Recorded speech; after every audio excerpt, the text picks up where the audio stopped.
The last Chinook roared into the sky, kicking up a wall of dust that swallowed the entire firebase. Captain Elena Echo Vance shouted into her radio, but her voice vanished under the violent thump of incoming mortar rounds. Around her, the 12 remaining soldiers stared at the retreating helicopter, at their only ride home disappearing over the ridge. Enemy fighters poured down the mountainsides like a black tide, muzzle flashes sparking in the haze. Ammo was low, perimeter was gone, and the valley was turning into a kill box. Then the radio crackled with a cold, final verdict. Abort extraction. Too hot. You're on your own, Vance. The line went dead. The mountain answered with gunfire.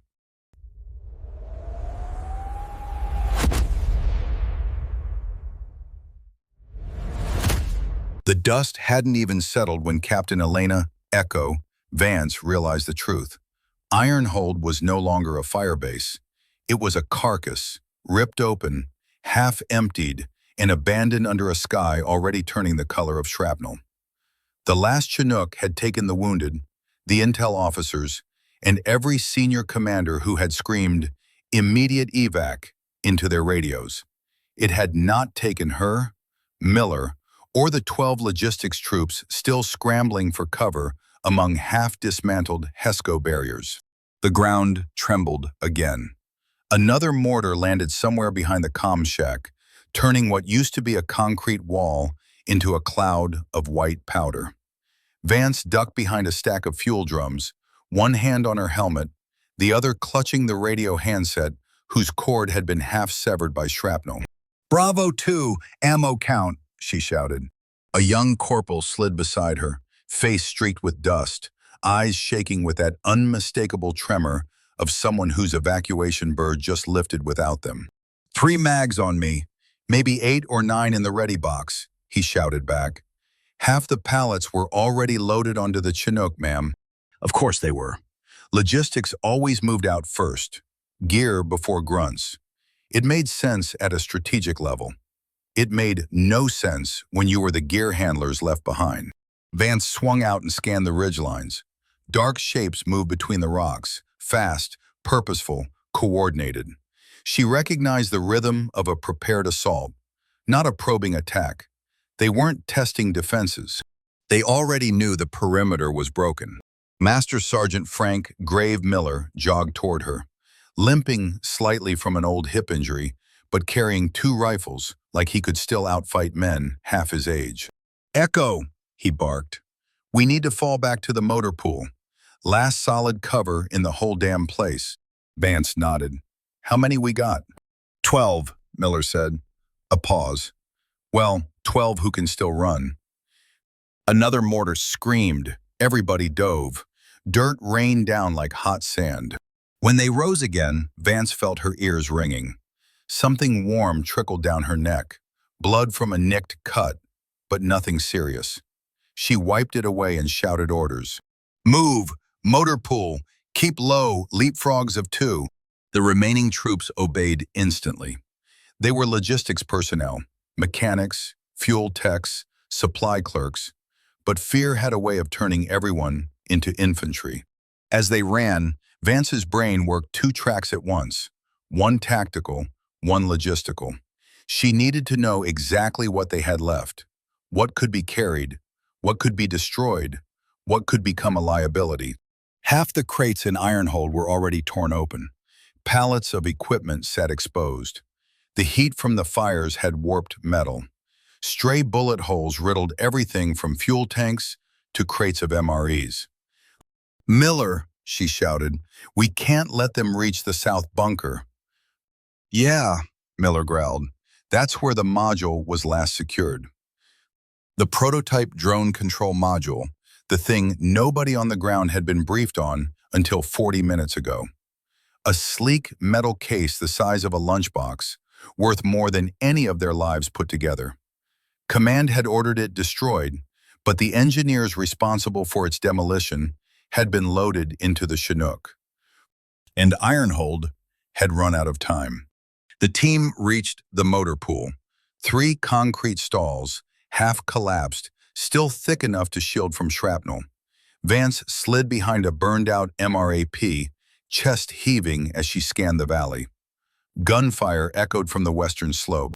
"Eyes up," Vance yelled. "They're pushing toward the southern berm." Two privates fired short, disciplined bursts. They weren't trying to hit anyone. They were marking that they were still alive. Miller dropped beside her, sweat and ash coating his lined face. "We can't defend the whole perimeter. They'll collapse this place in 10 minutes. "Then we don't defend it," Vance said. "We collapse it ourselves." Miller stared. Then he smirked. Finally talking like someone who wants to live. Vance keyed her radio. Static howled back. The long-range transmitter had died somewhere during the first barrage. Only short-range headsets still worked. "Everybody listen," she said. "We're not holding Ironhold. We're taking what matters and falling back." "Fall back to where?" someone asked.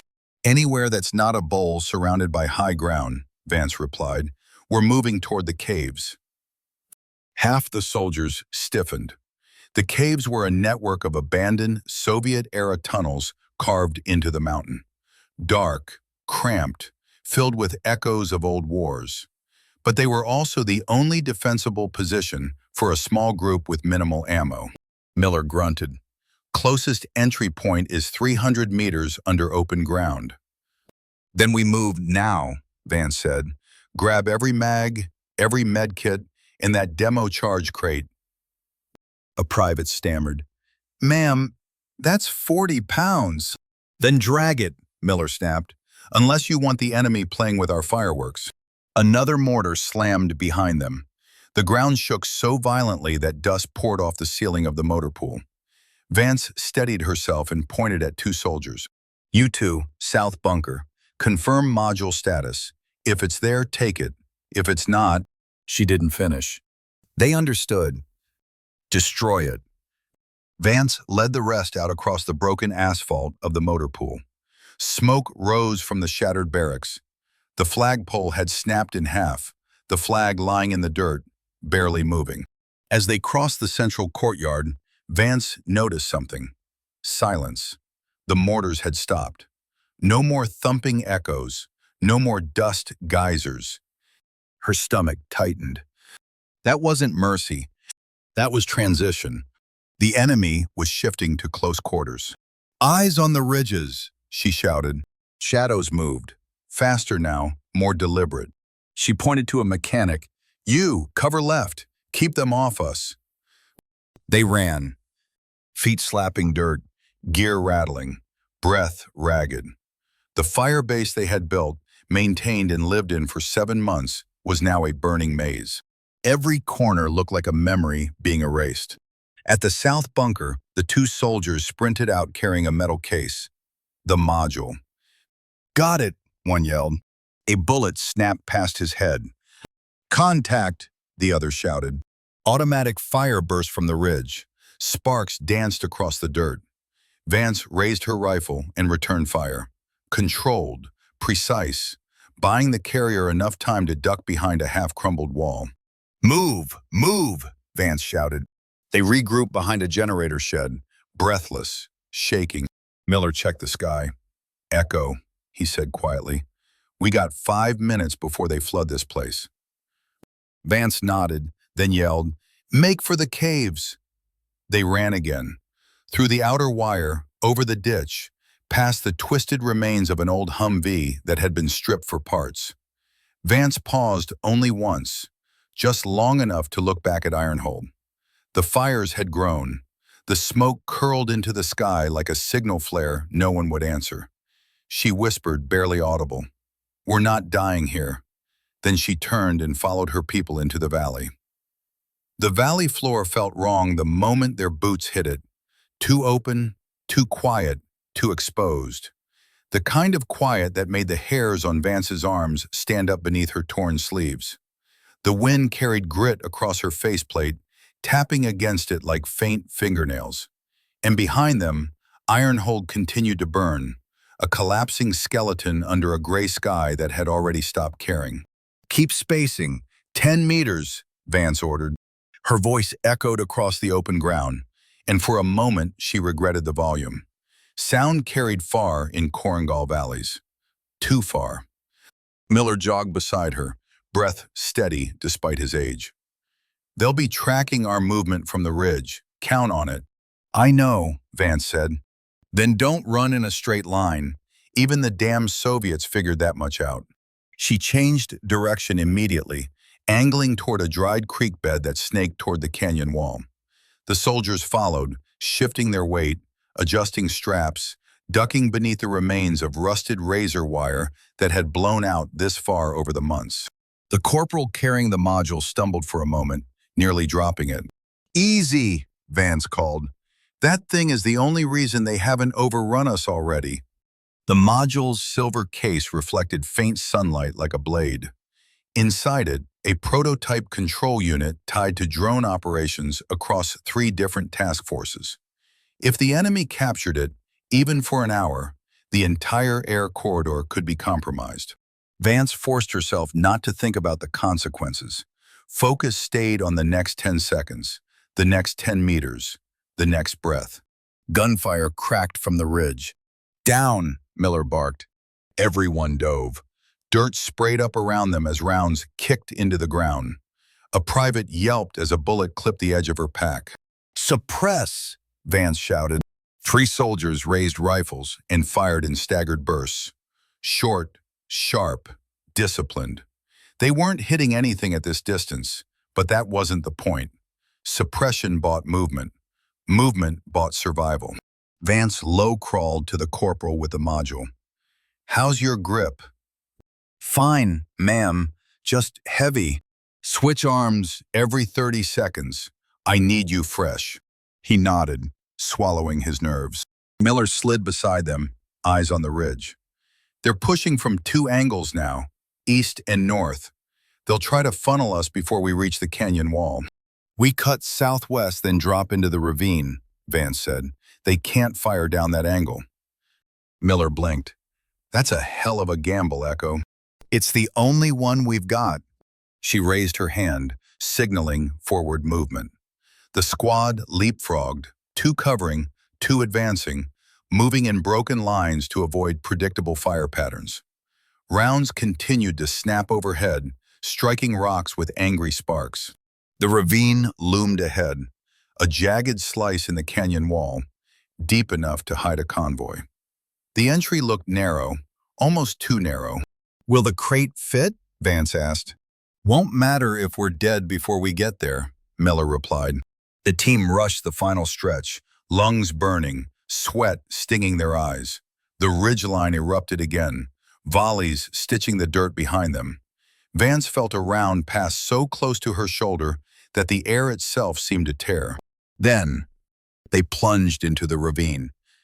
Instant darkness wrapped around them, cool air replacing the harsh valley heat. Echoes bounced off the stone walls, magnifying every bootstep. Status, Vance called. 12 present, a sergeant replied. No hits. Good, Vance breathed. Keep moving. Entrance to the caves is another 50 meters. They moved deeper into the ravine.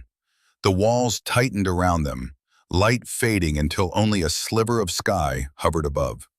The ground shifted beneath their boots, from gravel to sand to old concrete poured decades ago. Miller tapped Vance's arm. Footprints. She knelt, fingers brushing the dust. Fresh? Maybe a day old. 2 pairs, not ours. Locals? Or someone using the same hiding spots we're about to use. The weight of that settled over them. Vance signaled the team to slow. Rifles raised, fingers tightened on triggers. The mouth of the cave appeared ahead, an iron door half buried under rubble, rusted but not sealed. A broken Soviet emblem clung to it, faded by time. Textbook death trap, Miller muttered. Everything is a death trap today, Vance replied. Stack left. 2 soldiers pressed against the wall, another pair stacked behind them. Vance took point, hand on the door's edge. On my mark, she whispered. 3, 2, 1, breach. They rushed inside and found nothing but darkness and dust. No movement, No voices, just the cold breath of a long dead war. Flashlights clicked on, beams cutting through the darkness. The tunnel stretched deep, curving out of sight. "Clear to the first bend," a private reported. "Set perimeter," Vance ordered. "Miller, with me. I want to make sure this place holds." They moved deeper into the tunnel, light bouncing off the concrete walls. Old graffiti lined the stone, Russian curses, dates, crude drawings. The air smelled of iron and damp earth. "Tunnel seems stable," Miller said. "Better than being out there." Vance wasn't convinced. Stable doesn't mean safe. Behind them, the squad settled in. Packs dropped. Canteens opened. Someone passed bandages to another who'd scraped his arm. The corporal set the module beside him like a fragile relic. Vance clicked her radio. "All stations, listen up. We're not staying long. This is a way station, not a home. We need deeper positions in a plan to evac once command stops pretending we don't exist." One private quietly muttered, "Do you think they will?" Vance turned. Her voice softened, but only slightly. "We're still U.S. soldiers. Someone will come." Miller leaned against the wall and whispered, "Don't promise that unless you're damn sure." "I'm not promising," Vance said. "I'm anchoring them." Before Miller could reply, a metallic clang echoed from deeper inside the tunnel. Everyone froze. Rifles lifted like a single organism. Another sound followed, slow, scraping, like metal against concrete, then silence. Miller's eyes narrowed. "Not wind." "No," Vance agreed. "Wind doesn't drag metal." She signaled two soldiers. "With me, slow and quiet." They moved into the black, flashlights off, footsteps soft. The air grew colder as the tunnel narrowed. The scraping sound resumed, closer now. Vance raised her fist. The squad stopped. Ahead, a faint glimmer, reflective, moving. She flicked her flashlight on. A figure recoiled, raising an arm to block the light. "Don't shoot!" a voice shouted, American, male, panicked. "Don't shoot! I'm with—" He stumbled forward into full view.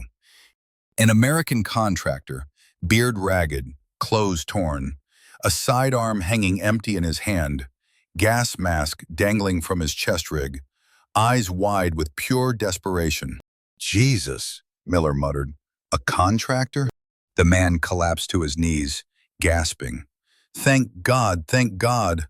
I thought you were them." "Who?" Vance asked sharply. The contractor swallowed hard. "The ones hunting me." "Taliban?" a private asked. He shook his head violently. "No, not Taliban, not locals." His next words sent a cold stab through the entire squad. "They're Americans, or they used to be." Vance felt the tunnel tilt around her. He continued, voice cracking. "They killed my whole team in the valley. They're working with the fighters on the ridge. They're here for the same thing you are." His shaking hand pointed to the metal case near the corporal. "That module, they want it. They'll kill every one of you to get it." The tunnel fell silent.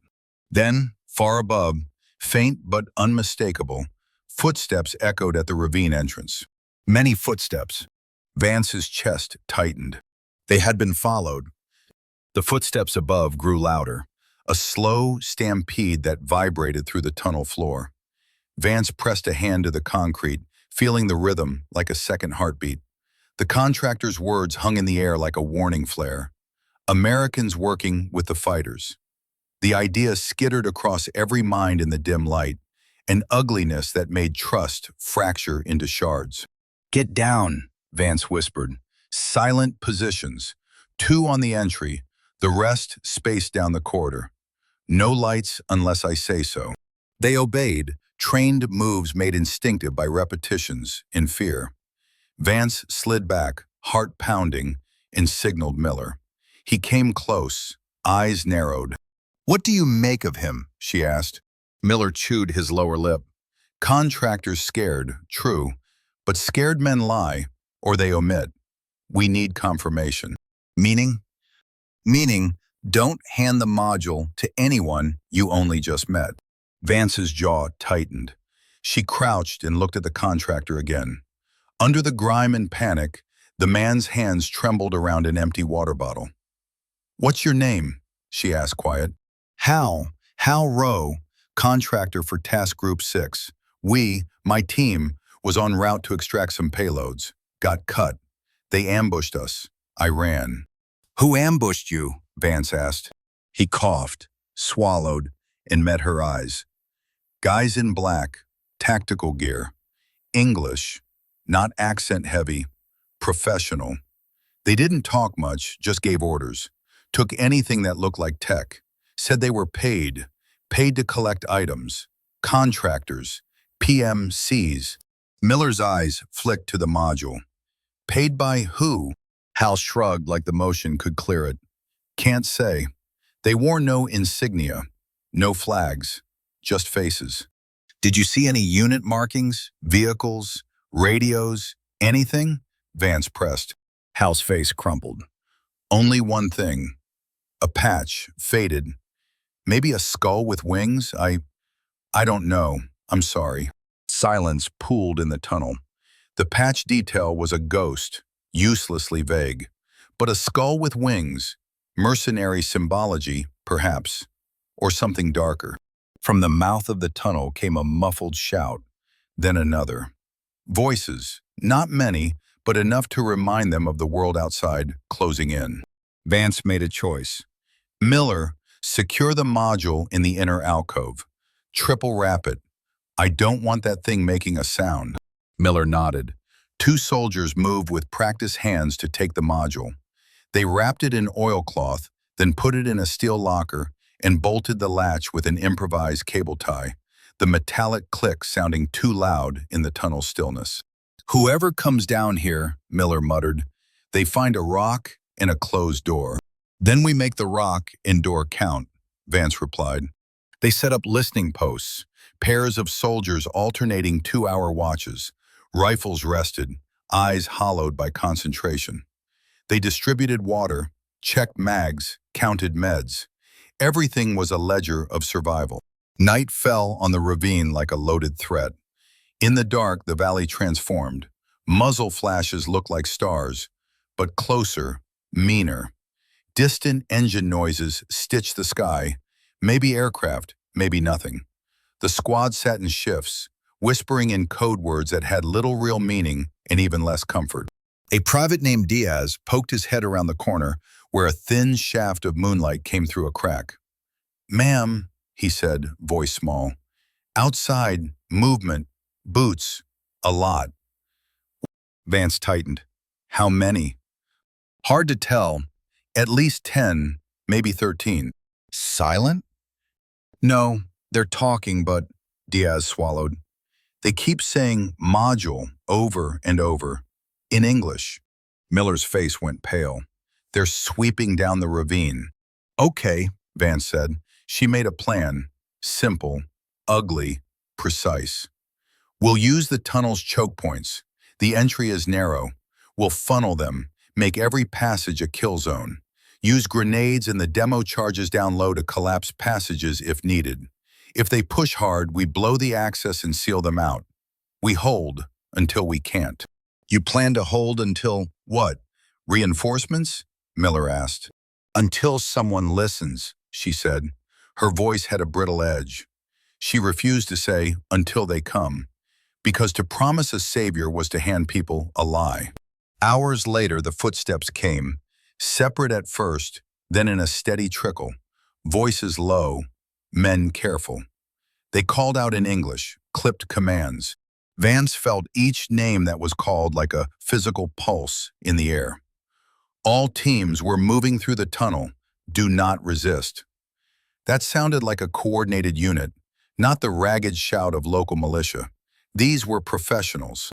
"Positions," she whispered. The first light revealed the silhouettes of 5 men stepping into the tunnel entrance. Black gear, visors up, faces shaded, rifles slung. They moved with discipline. No insignia. A ghost squad. One step forward, hands raised in a faux friendly gesture. We don't want trouble. We're here for the module only. Step aside and no one gets hurt. Vance's mouth tasted of metal. Why should we trust you? Because we're on the same side as the Americans, he said. A laugh snapped out of Miller, dry and humorless. You don't look like any side I know. The man tilted his head. We work for whoever pays. Right now we're contracted to retrieve unauthorized tech. We have no interest in killing civilians. Let us take the case. You walk out unarmed, no fire, and we go our way. Vance watched them. The man's eyes flicked to the inner alcove where the module lay wrapped. He didn't look like a man who wanted to bargain. She thought of the Chinook, of the radio that had said, "Abort extraction, too hot." She thought of Halro's face and the way he had used the word they. We don't negotiate with mercenaries, she said. Then you force us to take it, the man replied. Try, Miller said, and something in his stance told everyone he wouldn't be easily moved. The first man leaned in, cool, controlled. Don't be a fool, old-timer. You can make this easy, or you can make it a slaughter. Miller spit. We've been living in slaughter for hours, son. The man's lips twitched. Then you should be used to it. The tunnel hummed with a tension like a wire pulled taut. Vance's hand hovered near her side, ready, but not yet committed. Words could sometimes buy an extra heartbeat. She'd use that heartbeat. Tell me who contracted you, she said. The man paused. No names. Then tell me what you'll do if I refuse. He smiled, small and ugly. You'll die, but we'll recover the module. Something in the corridor shifted. 3 of the black-clad men fanned left and right, rifles raising slowly. Miller's fingers tightened around his rifle. He was old, but not useless. Vance made a choice that tasted like ash. We'll defend the module. The man on the other side shrugged. Then you chose your fate. It happened fast, faster than the mind could fully process. A flash of movement, a rifle barked. The corridor exploded into a sound like metal being torn. Vance fired. Miller fired. The air filled with shouted commands and the harsh crack of bullets finding concrete. Dust exploded into the tunnel like a second storm. 2 of the black-clad men dropped, crashing into the tunnel floor. One kept moving, rolling behind a support pillar and returning fire. The rest scrambled, advancing in disciplined bursts. Grenade! Someone shouted. A white, hot arc of metal flew. It struck the pillar just ahead of Vance's position, sending a concussion that stole the air and rattled teeth. Light flared. A soldier went down, the shape of him folding over the module locker as if to protect it. Vance felt the world narrow to the smell of cordite and the staccato of gunfire. She fired until her trigger finger ached. She saw movement at the inner alcove, shapes, then Miller screamed as a round took a shallow path across his thigh, dropping him to one knee. Grave, Vance cried. Blood spread, shocking red on his camo. I'm good, he snapped through a curse. Then, quieter. Get the crate, seal it, move it deeper. 2 soldiers obeyed, hoisting the locker. The module rattled inside like a trapped insect. They were professionals, these black-clad men. For every man Vance felled, 2 more pushed. Their discipline showed in how they used flash and suppress tactics, in how they never overexposed, in how they coordinated their pushes like a machine. Vance ducked behind a broken conduit, heart hammering. The tunnel lights flickered with each concussive blast. Someone was down, too many somethings. Pain bloomed in a private's shoulder. A boot thudded. A body slid. They were running out of options. The mercenaries were no amateurs. They had fire discipline and surgical intent. Vance slammed a magazine into her rifle and moved. She lunged for a hand grenade tucked under her vest. Fingers fumbling, she yanked the pin. She could hear Miller barking orders through a haze. She'd always thought of grenades as the last word in a firefight, a punctuation at the end. Now they were punctuation used to make sentences, to change direction. She wound and threw low, aiming for a choke point where the mercs were trying to bundle through. The explosion rocked the tunnel. For a moment, every muzzle flash paused and then resumed in a ragged rhythm. When the smoke cleared, two of the mercs were down. The others hesitated, recalculating. "Push!" the lead merc cried. They did, but so did Vance. She rallied the remaining logistics troops, men and women not chosen for infantry, but chosen by circumstance. They fought like cornered animals. They moved, they bled, they bought tiny inches. Finally, after what felt like hours but was only minutes, the sound of battle pulled back. The mercenaries fell back, dragging the bodies of their dead. They retreated like a shadow folding into the rock. Vance dropped to her knees, lungs burning, hands shaking. Dust filled her throat. She crawled to Miller, who was breathing, eyes clenched. "You okay?" she asked. He opened one weathered eye. "I'm alive," he grunted, still annoying the Reaper. Vance let out a laugh that tasted like grief and relief. Around them, men and women were counting bodies and bandaging wounds. The module sat sealed in its locker, dented but intact. Hal Rowe, who had cowered earlier, sat against the wall, shaking, as if the fight had finally found a place to rest in him. He looked at Vance with a mix of awe and terror. "You fired," he whispered. "We all did," Vance said. She didn't say the thought that sat like a stone in her gut. They had just fought Americans in black. Allies? Not allies. Contractors? Mercs. Someone with money and no morals had come for what was theirs. Outside, the valley howled, distant engines, and then, for an impossibly brief moment, the beat of rotors like a prayer. For a heartbeat, every soul in the tunnel went still. The faint thrum of helicopter rotors rolled across the night air, soft, distant, a whisper of salvation carried on the wind. Vance lifted her head, hope and caution warring inside her chest. The sound was unmistakable. A military bird, too heavy to be local, too steady to be a civilian rig. A few of the younger troops straightened, eyes bright. Someone whispered, "Are they coming back for us?"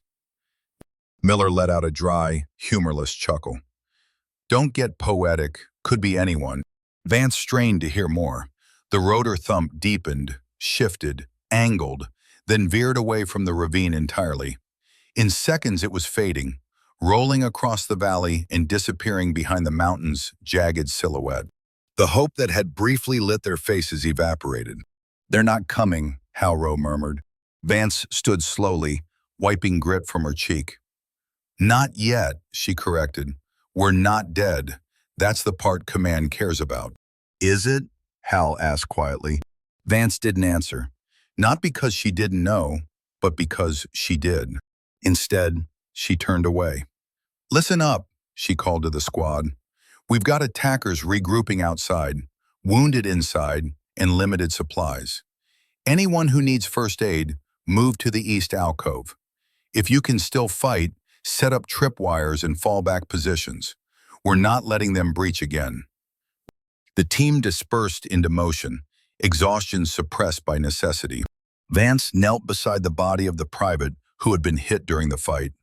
His dog tag hung half out of his uniform. She brushed her thumb across it, memorizing the name. She didn't let herself cry. There wasn't time. But she did whisper a few words under her breath. Words Miller couldn't quite hear but recognized anyway. Respect, farewell, a promise.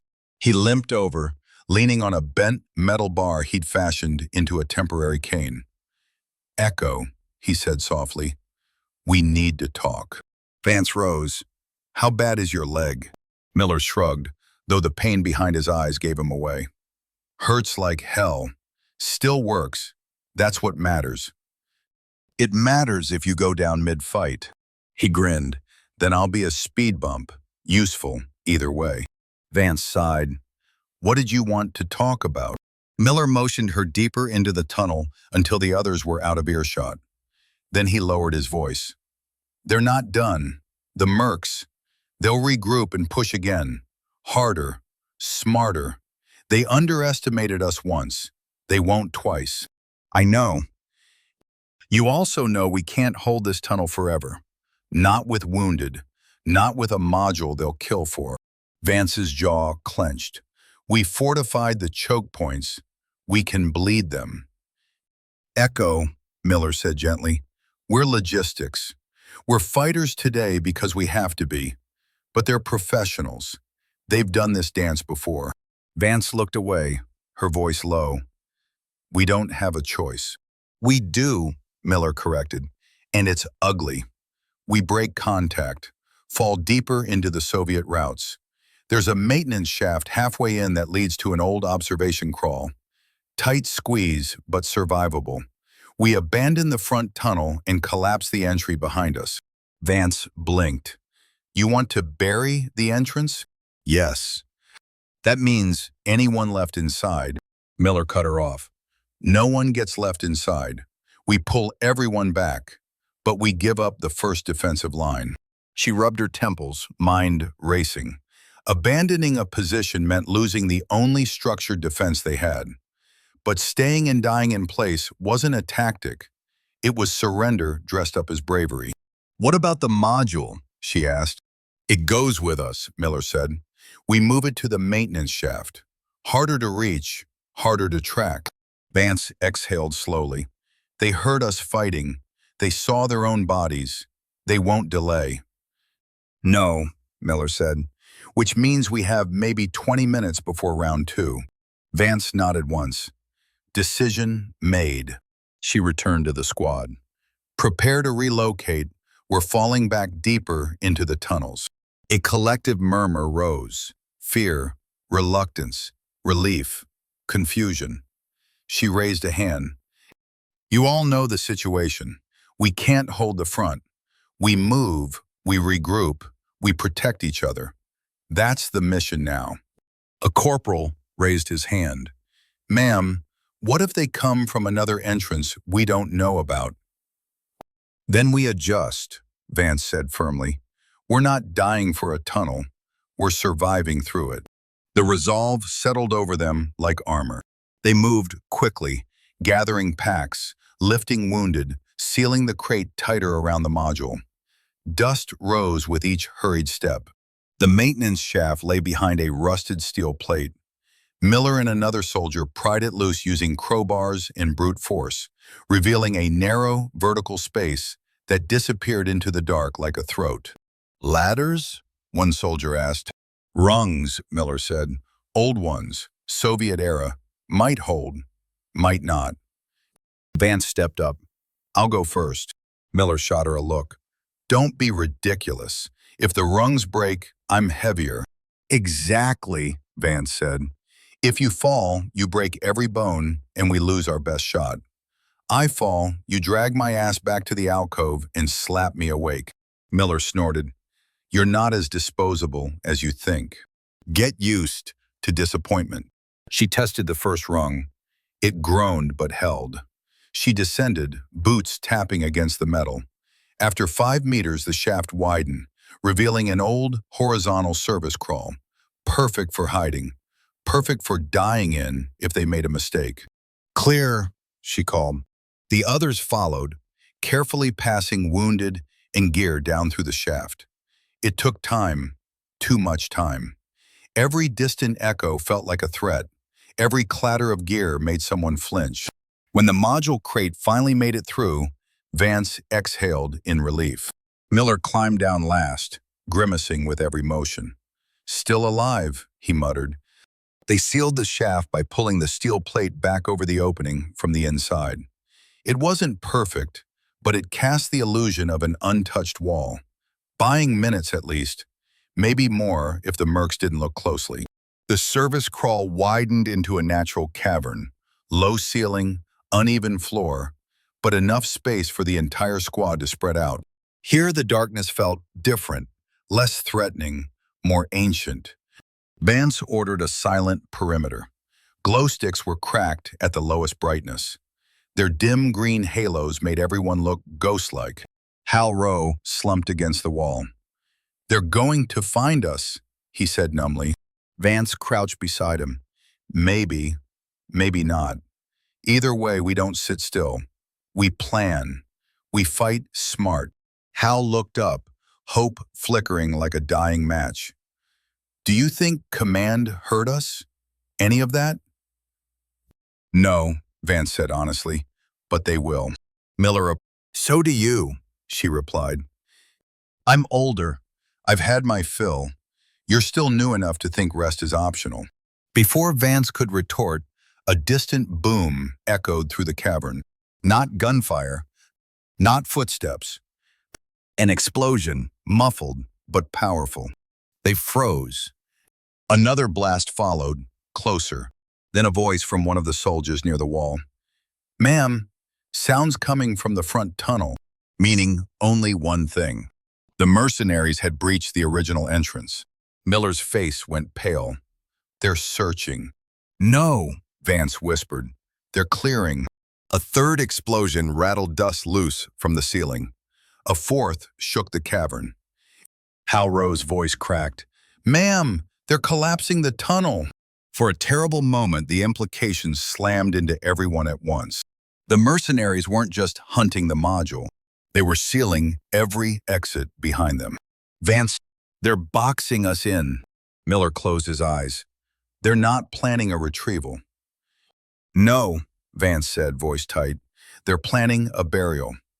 The ceiling dust settled like drifting ash, coating helmets and shoulders in a fine gray film.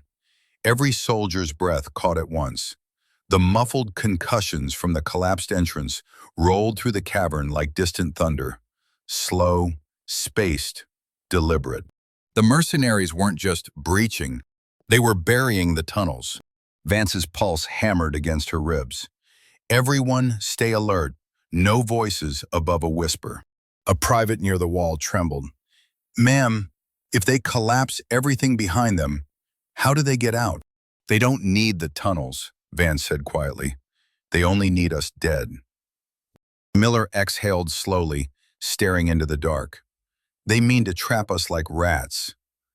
No, Vance corrected. They mean to erase us. No witnesses, no module, no loose ends. The cavern vibrated again, this time a deeper, more resonant thud that felt like the mountain itself shifted. Stones tumbled from an upper crack, pinging off helmets. Ma'am, Diaz hissed from the far left. We've got airflow change. Vance hurried to him. A faint draft pushed down the tunnel, stirring dust into drifting spirals. That wasn't good. They're opening a second approach, Vance murmured. They're trying to flank us from deeper in. Miller stiffened. How the hell do they know the layout? Hal Rowe answered, voice hollow. Because my team mapped sections of these tunnels last year. We didn't submit the full report to command yet. Only contractors had the complete layout. Vance turned sharply. And they took your team's gear? Yes, Hal whispered. And our tablets, our mapped routes, everything. Silence smothered the cavern. Then Vance spoke, calm, controlled, surgical. We still hold. They know the route, but they don't know where we are in it. We have one advantage left. What's that? Diaz asked. We're not dead yet. A faint smile tugged at Miller's mouth. Hell of a pep talk. Another explosion, far closer, sent a shockwave through the cavern. This one was not muffled by distance. This one was near enough that pebbles bounced across the ground. Positions, Vance hissed. The squad moved fast, forming a semicircle around the narrow choke leading into the natural cavern. Rifles rested against rocks. Grenades were readied. The module crate was pulled against the far wall, behind a double layer of bodies. Vance crouched beside Miller, who gripped his rifle despite the blood spreading down his thigh. You good? She asked quietly. No, he said, but I'm breathing. That's most of the job. A scraping echoed, metal on rock. Slow, intentional. Then a thin beam of white light pierced the darkness as a flashlight swept across the tunnel beyond the choke. Voices followed, low, methodical, unhurried. Sensors pick up movement ahead. Thermal's useless. Rock's too thick. Doesn't matter. They're boxed in. Vance steadied her breath. Every instinct screamed at her to fire first. Not yet. Closer. Closer. Dash, dash. The first mercenary stepped through the choke. Vance fired. He dropped instantly, body folding before he even registered the shot. Chaos detonated. The cavern echoed with gunfire, each muzzle flash painting the darkness in violent strobe. Another merc lunged through, firing blindly. A private screamed as rounds shattered the rock above her, spraying fragments across her face. Vance threw a grenade low. It bounced twice and rolled beneath the advancing boots. Boom! The blast rattled the walls and carved a brief vacuum of sound before screams filled it. Dust swallowed the cavern again, turning light into fog. "Hold the line!" Vance shouted, voice hoarse. The mercenaries pressed again, more cautious, more coordinated. They moved in twos, one firing, one advancing. These men were no amateurs. They were surgical, efficient, paid to be lethal. A shadow lunged from the dust, tackling Diaz, knife flashing. Vance moved on instinct. She fired point blank. The merc slumped sideways, blade clattering from his hand. Diaz gasped, chest heaving. "Thanks, ma'am." "Stay in the fight," she snapped. Another volley of shots peppered the cavern mouth. Bullets sparked against stone, shredding dust clouds into swirling ghosts. The mercs pushed again. They were not stopping. One soldier cried out as a round tore through his calf. Another went down, clutching her shoulder. Miller fired from his kneeling position, jaw clenched against pain, taking down another merc with a controlled burst. But for each enemy that fell, more seemed to flow in. Vance ducked behind a slab of broken concrete, panting, mind racing. This wasn't sustainable. Not like this. Not in this choke. They were killing mercenaries, yes, but at a cost they couldn't afford. A new voice echoed from the tunnel, calm, deep, commanding. "Stand down, Captain." Vance froze. Only one person in these mountains spoke to her like that. Colonel Tasher, her commanding officer. He continued, tone too steady. "You've done enough. Your people don't need to die for a piece of hardware." Miller's eyes widened. "Son of a..." Vance rose slightly, keeping her rifle trained. "Colonel? How? How are you here?" Tasher stepped into partial view, a silhouette in the tunnel light. Black gear, clean, polished, not dirty like the rest. Flanked by two mercenaries, he wasn't captured. He wasn't being used. He was with them.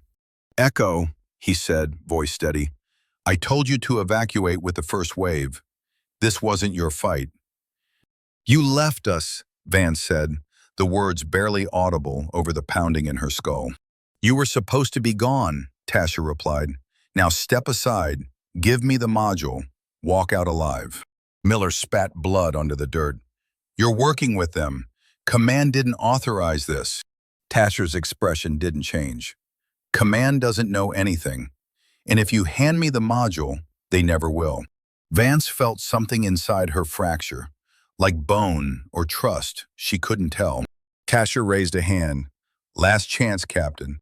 Vance lowered her rifle, not surrendering, but thinking, calculating. She spoke softly. "You're right, sir." Miller's head snapped toward her. "Echo." She cut him off with a tiny gesture. "I'll bring it," she said.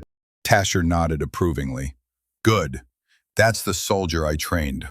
Vance stepped back toward the module crate. Every soldier watched her. Even the mercs seemed to relax slightly. Vance knelt, hands on the metal latch. She inhaled, exhaled, and then, instead of pulling the module free, she grabbed the C4 charge duct taped to the underside of the locker. She ripped it loose, armed it with a thumb press, and hurled it down the tunnel toward Tasher. "Down!" she screamed. The explosion tore the world in half. Flame, dust, metal, screams, shockwave. All of it blurred into a single, violent roar that swallowed the choke, the tunnel entrance, and every mercenary standing near Tasher. The cavern shook so violently that the ceiling cracked open, raining debris. Miller shielded Vance with his body as rocks slammed down around them. Troops huddled, arms over helmets. Minutes passed before the echoes faded. Silence returned, total, suffocating. Vance slowly raised her head. The entire choke was gone, collapsed into a mountain of rock and rebar. No mercenaries, no Tasher. The tunnel was sealed. Miller wheezed beside her. Echo, what the hell was that? Vance stared at the shattered entrance, her chest rising and falling in ragged breaths. That, she said, voice like steel, scraping, was us choosing to live. The dust hadn't settled from the explosion when Vance forced herself to her feet. Her ears rang with a high, thin whine that made every heartbeat feel like a hammer. The entire choke point lay buried under tons of collapsed stone, an improvised tomb sealing whatever was left of Colonel Tasher and the mercenaries behind him. Status, she shouted, though she could barely hear her own voice. Figures stirred through the powdered gray haze. Diaz coughed violently, waving away dust. Two medics crawled to the wounded. Miller leaned against a rock, color drained from his face, but fire still in his eyes. We're alive, he rasped. That's the status. 3 soldiers were down but breathing. No one else had died, miraculously. But the cavern told a different story. Walls cracked, ceiling unstable, air thick with pulverized concrete. Hal Rowe stared at the collapsed tunnel with wide, horrified eyes. He was your C.O.? No, Vance replied coldly. Not anymore. Miller grimaced. He sold out the uniform the minute he took a paycheck that wasn't federal. Vance scanned the cavern. We can't stay. Airflow's dying. We need deeper roots. Hal shook his head. There's not much deeper, but there's a byway. An old service tunnel that loops toward a ventilation shaft drilled decades ago. It's tight, claustrophobic, but passable. Show us, Vance ordered. Hal hesitated. It's a one-way corridor. Once we enter, we can't go back. Vance met his eyes, voice like flint. We're not going back. The squad moved quickly, gathering gear, steadying the wounded, double-checking the module crate. The tunnel was darker here, older stone, older scars. Their flashlights carved jerking white circles through the black. The air grew colder, almost damp. The walls narrowed until shoulders brushed stone. Diaz whispered, "Feels like a coffin." Miller snorted, "At least coffins don't shoot back." Vance pressed forward. The tunnel trembled faintly, aftershocks from the collapse. Every vibration reminded her they were buried deeper than any sane soldier should be. After 50 meters, the passage widened slightly, enough to gather in a staggered line. Hal pointed to a jagged fracture in the wall. There, that's the service bypass. It looked like an animal den, low, uneven, barely tall enough to crawl through. You're sure this leads somewhere? Vance asked. Hal nodded. Leads to an old ventilation hub. Soviets carved it out to run power cables. Bigger space, maybe stable. Maybe, Miller muttered. Hell of a word. We move, Vance said. They crawled single file into the bypass, pulling gear behind them. Every scrape of fabric against stone echoed. The tunnel twisted like a rib cage, tight, suffocating, forcing slow movement. Miller grunted behind her. I swear these tunnels weren't made for men with bad hips. They weren't made for anyone with a pulse, Vance answered. Halfway through, the ground sloped downward. Loose gravel shifted beneath them. A private slipped and slid into darkness. Hold, Vance called. Her flashlight beam found him dangling over a sharp drop, legs kicking above a black void. Don't move, she ordered. 2 soldiers anchored themselves and grabbed his pack straps, dragging him back. His breathing shook violently. "Thank you," he gasped. "Stay focused," Vance said. "This place will kill you faster than bullets." They continued carefully, testing each foothold.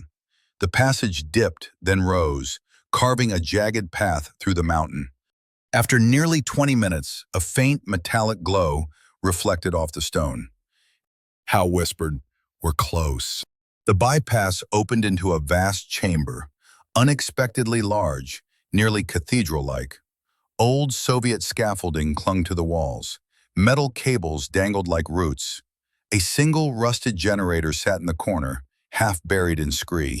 But what struck Vance was the airflow, cool, steady, breathable. "We can hold here," she said, "short term." Miller surveyed the chamber. "Good sight lines. One approach. We can fortify." The squad fanned out, setting glow sticks at the perimeter. Some sank against walls with exhaustion. Others lay down, chests heaving. For the first time since Ironhold fell, silence felt almost gentle. Almost. Because underneath it, Vance sensed something else. Not safety. Suspense. She paced the perimeter, scanning the dark edges where the chamber narrowed. The rock felt wrong, too smooth, too deliberate. "Hal," she called. "This wasn't just a ventilation hub. What was it?" Hal hesitated. "Soviet staging area. They stored munitions here. Mines. Charges. Some infrastructure collapsed decades ago." "Anything unstable?" "Everything, technically." Before Vance could curse, Diaz called out softly, "Ma'am, we found tracks. Footprints." Vance knelt. The impressions were faint, dust displaced, shallow grooves, but real, human, and fresh. "Locals?" Miller asked. "No," Vance murmured. "Too deep for that. Someone's been using this space." Hal's voice cracked. "Not us. Not Taliban. Which means contractors," Vance finished, "or Tasher's people." Miller inhaled sharply. "You think they found another way in?" "No," Vance said. "I think they found this one already." A faint metallic clink echoed far down the stone corridor. Not a pebble, not settling rock. Gear. Someone adjusting gear. The squad stiffened instantly. Vance raised a fist. "Lights off." Darkness swallowed them whole. They waited, breaths shallow, rifles angled. Then voices. Faint, male, confident. "She sealed the entrance. Doesn't matter. She's trapped between sectors. Command wants proof of asset destruction. Kill the survivors. Retrieve whatever's left." Vance's blood chilled. Miller leaned in. "We need to move. Now." "Not yet," Vance whispered. The mercenaries drew closer, their footsteps precise, boots heavy, rifles clinking against armor. Their flashlights cut through the distant dark, searching. Vance made a decision. "Set a crossfire," she whispered. "We hit them before they see us." They positioned themselves behind boulders and rusted equipment, forming a staggered kill box. Glow sticks were snapped open to their lowest dim red and tucked under helmets for minimal visibility. The mercs entered the chamber. At least 8, maybe 10. Their visors reflected faint light like insect eyes. They scanned the room, slow and methodical. One spoke. "Thermal shows shadows, but the rock's too dense. Spread, sweep sector by sector." Vance exhaled. "Now." Her squad opened fire. The cavern erupted, rifle cracks slamming against stone, muzzle flashes blooming like fireflies. Mercenaries dove for cover, shouting commands. A trooper beside Vance dropped one clean, with 2 shots to the chest. Miller's burst stitched another across the collarbone. The mercs recovered quickly, returning controlled fire. Bullets shattered scaffolding, tore through old crates, ricocheted off stone pillars. "Fall back to the secondary position," Vance yelled. The squad moved as one, pulling back deeper into the chamber. drawing the mercs into a tighter funnel. A grenade bounced across the floor. Grenade! Vance and three others dove behind an ancient generator. Boom! Shrapnel peppered the walls.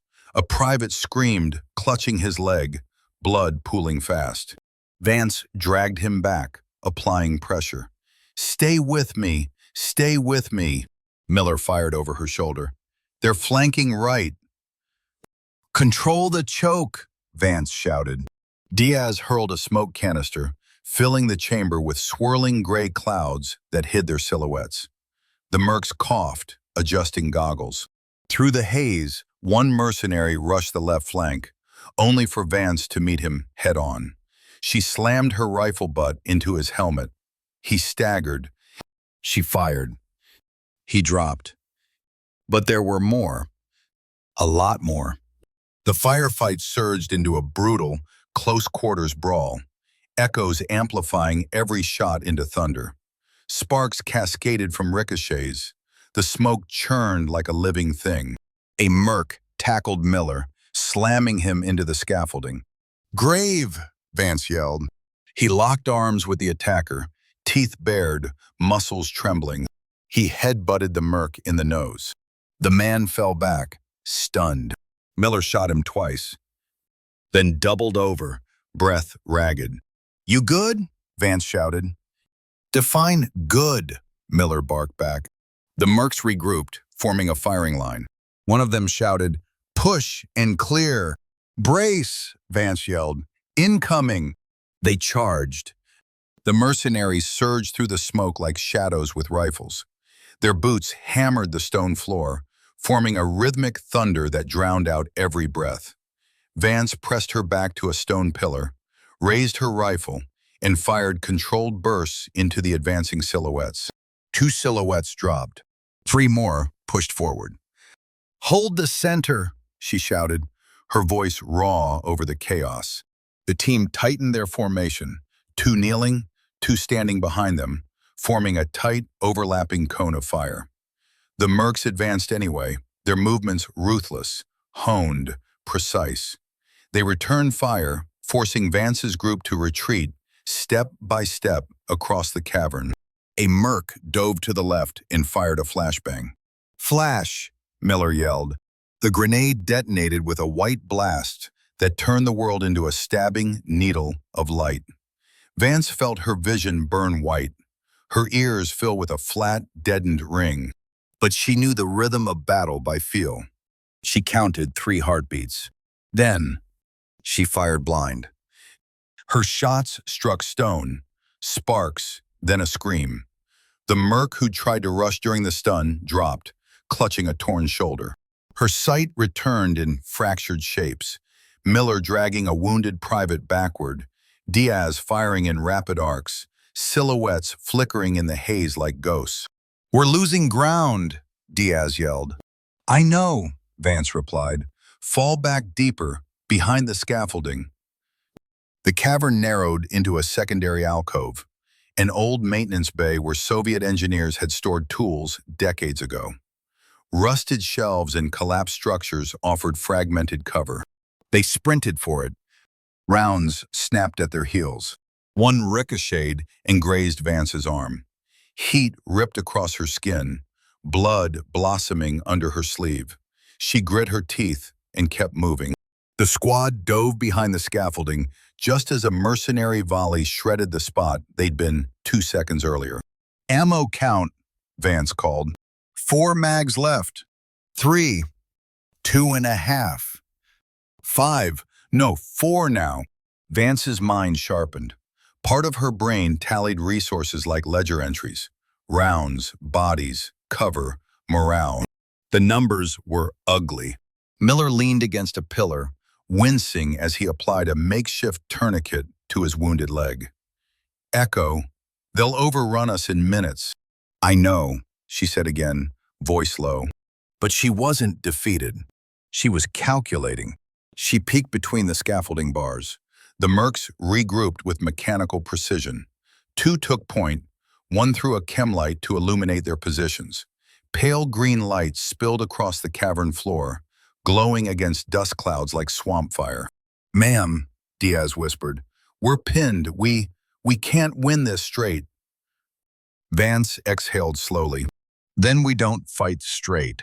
Her eyes scanned the ceiling, fractured stone, dangling cables, rusted Soviet piping that had thinned with decades of corrosion. "Weak," she pointed upward. "Diaz, see that beam?" He followed her hand. "Yeah. Think you can hit it?" Diaz blinked. "With what, ma'am? A miracle?" "With controlled fire," she said. "On my mark. Everyone else, cover him." The plan clicked instantly for the others. Miller let out a low laugh. "Hell, this is going to be stupid." "Only if it doesn't work," Vance replied. The mercs advanced again. "Push left. Two flank," one of them barked. "Now!" Vance shouted. Diaz rose and aimed upward. Vance, Miller, and the remaining soldiers unleashed overlapping fire, forcing the mercs to duck behind boulders and equipment. Diaz squeezed the trigger, short, surgical bursts. The weakened beam buckled, cracked, gave. A massive slab of stone and metal crashed downward like a guillotine, obliterating the cavern's midsection. The shock wave of the impact blasted dust outward in a wave. A chorus of screams erupted, mercenary voices this time. When the dust cleared, half the attacking team lay buried under tons of debris. Vance didn't wait. "Shift positions, deeper into the bay. Move!" They repositioned to the next defensible point, behind a row of collapsed steel cabinets, setting their rifles through the gaps. The remaining mercs regrouped with furious efficiency. Their leader, a tall figure with a radio clipped to his shoulder, stepped forward, helmet off, face streaked with grit and blood. Hard eyes, unmoved by casualties. "Captain Vance," he called out, voice amplified by the cavern. "You're costing your own people more than you know." Vance didn't reply. He continued. "That explosion back there killed your extraction window. Command is writing you off as KIA. You're fighting for a country that isn't fighting for you." Miller barked. "Blow it out your ass." The merc leader smirked. "You think this is patriotism? It's business, simple business. You're guarding hardware that doesn't belong to you. Hand it over." Vance yelled back, "You won't touch it." "Oh, we will," he said calmly. "You can die now, or die tired. Doesn't matter to us." "Then come get it," Vance shot back. The merc leader signaled. 3 mercs moved up with a ballistic shield, tactical, black, thick enough to stop rifle rounds. Behind it, 2 marksmen advanced, firing in controlled bursts. "Shield," Diaz shouted. "Angles," Vance countered. They adjusted their fire, aiming at the flanking mercs rather than the shield bearer. But these weren't amateurs. They used crossfire arcs, forcing Vance's squad to duck. A ricochet grazed a young private's forehead. She slumped, dazed. Hal Rowe grabbed her and pulled her down. His voice cracked. "They're tightening." Vance felt pressure closing around them like a vice. They needed something big, something bold, something suicidal. She turned to Miller. "How many charges left?" "2, he said. "Enough to blow a doorway or bury one, not both." Vance inhaled slowly, brain slicing through options. "We'd bury them." Miller didn't hesitate. "Good choice." Diaz's voice rose in panic. "Ma'am, they're almost at the scaffolding." The shield slammed forward, mercs firing around it, bullets ripping through what little cover they had left. Vance grabbed the last C4 charges. "Set one here, one on the far support. We drop the whole damn ceiling between us and them." Miller nodded, grim approval. "Danger close." Everything's danger close now. They crawled through broken stone, planting the charges at structural weak points, old Soviet columns cracked with age. The mercs advanced steadily, suppressing fire, hammering the steel cabinets with relentless force. A bullet tore through Vance's vest, knocking the wind from her. She staggered, gasping. Miller dragged her behind cover. "You still breathing?" Barely, she croaked. Good enough. Charges set, Diaz called. Vance lifted the detonator. The Merc leader shouted, "Don't you?" She pressed the trigger. The cavern exploded in a waterfall of stone. The blast roared like thunder trapped in a bottle. Columns cracked like bones snapping. The entire ceiling dropped in a cascading avalanche. Dust, rock, steel, debris, everything collapsing between Vance's team and the mercenaries. When the rumbling faded, a massive wall of rubble sealed the chamber. On the far side, the mercenaries' shouts softened into faint, muffled echoes. Vance coughed, lungs burning. "Sound off!" Voices responded one by one, weak, pained, but alive. Miller spat blood, grinning. "Echo, you got a real talent for demolition." She sank against the wall, chest heaving. It's the logistics mindset. Clear what you can't carry. A faint sound drew her attention. Drip. Drip. Water? Number. Not water. Air. Airflow. Through a crack in the wall, newly opened by the collapse. Diaz pressed his hand near it. "Ma'am, that's fresh air." "Where's it coming from?" Hal asked. Vance's eyes narrowed. "Up," she said. "It's a vertical shaft, a ventilation chimney." Miller squinted at the narrow opening. "Too tight." "For you," Vance said. "Not for all of us." Diaz breathed, trembling. "We can climb out." Vance corrected him quietly. "No, we have to climb out." Because behind them, buried but not dead, came the faint metallic sound of the mercenaries beginning to dig. The first thing Vance felt was the air, cold, moving, alive. It brushed across her dust-caked face like the faintest promise. A passage upward meant one thing, a way out. Not safety, not yet, but momentum. Hope's ugly, stubborn cousin. "Diaz," she said, "check stability." Diaz wedged his fingers into the narrow crack. Pebbles broke loose, skittering upward into darkness before falling back down. He shined his light in. "It goes far, ma'am. No idea how far. Tight, real tight. But there's space." "Vertical?" Vance asked. "Mostly. Some angled breaks." Hal Rowe spoke from behind her. "Ventilation chimneys in these mountains weren't built for people. They're maintenance routes. Maybe 50, 60 feet up, maybe more." "Can it hold weight?" Miller asked. Hal exhaled. "Maybe one person at a time, maybe two. But if the stone shifts..." He didn't finish. It didn't need finishing. Behind the rubble wall, the muffled sounds of mercenaries digging were growing louder. Metal tapping stone, boots scuffing, someone barking orders. Time was running. "We climb," Vance said. Everyone stared at her. "Ma'am," a private whispered, "we've got wounded. Some can't climb." "Then we haul them," Vance replied. "We rig slings with belts and rope. We send the lightest up first to secure the upper end." Miller nodded once. "Makes sense. Diaz, you're small. You go first." Diaz blinked. "Ma'am?" "You climb," Vance said, "because you fit. And you shoot straight. And I trust you." Color rose in Diaz's cheeks. He set his jaw. "Yes, ma'am."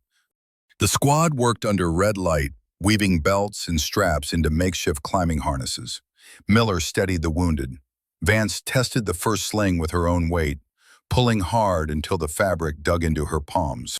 "Good?" Diaz asked. "Good," Vance confirmed.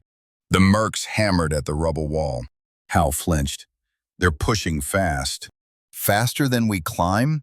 Miller asked. "Maybe." "Then we climb faster," Vance said. Diaz wedged himself into the crevice first. He inhaled, braced his boots, and crawled upward like a spider. His light bobbed, illuminating jagged edges, dust motes swirling. 5 feet. 10. 15. He paused. "Tight section. I'll squeeze through." Vance listened to the scraping. Heard Diaz grunt. Then silence. Diaz? She whispered. A beat. Then, I'm good. Opens wider above. Relief washed through the squad. Keep moving, Vance ordered. Diaz climbed another few meters. I see light? Faint. Maybe moonlight through cracks. Vance turned to the others. We send the wounded next. No, Miller grunted. You go next. Miller, dash, dash. You need to be up there to receive the others. And I'm too damn heavy right now. She didn't argue. She climbed. The shaft felt like a throat swallowing her whole. Narrow, uneven, scraping her elbows and thighs. Dust coated her mouth. Her helmet knocked against stone. Boots slipped on loose rock. She grunted, caught her weight, pushed upward. Diaz waited above, breathing hard. His light illuminated a small natural ledge. Careful, ma'am. Stone's loose. Vance crawled beside him, chest burning. Below, Miller guided the next soldiers into the shaft. Above them, the faint glow Diaz had seen grew brighter. A thin thread of night sky seeping between fractured stone. Cold air drifted through it, fresh enough to sting the lungs. How far up? Vance asked. Diaz aimed his light. Another 10 meters, maybe 15. Behind them, the mercenaries' digging grew louder. Metal on stone, scraping, pounding. Miller shouted, Echo! They're breaching the lower wall. Move! Vance called down the shaft. Send the first wounded up. Now! 2 soldiers pushed the first sling upward. The unconscious private with the leg wound. Vance reached down and grabbed the straps, hauling with Diaz. The wounded soldier groaned as his body scraped the stone walls, but he didn't wake. Behind them,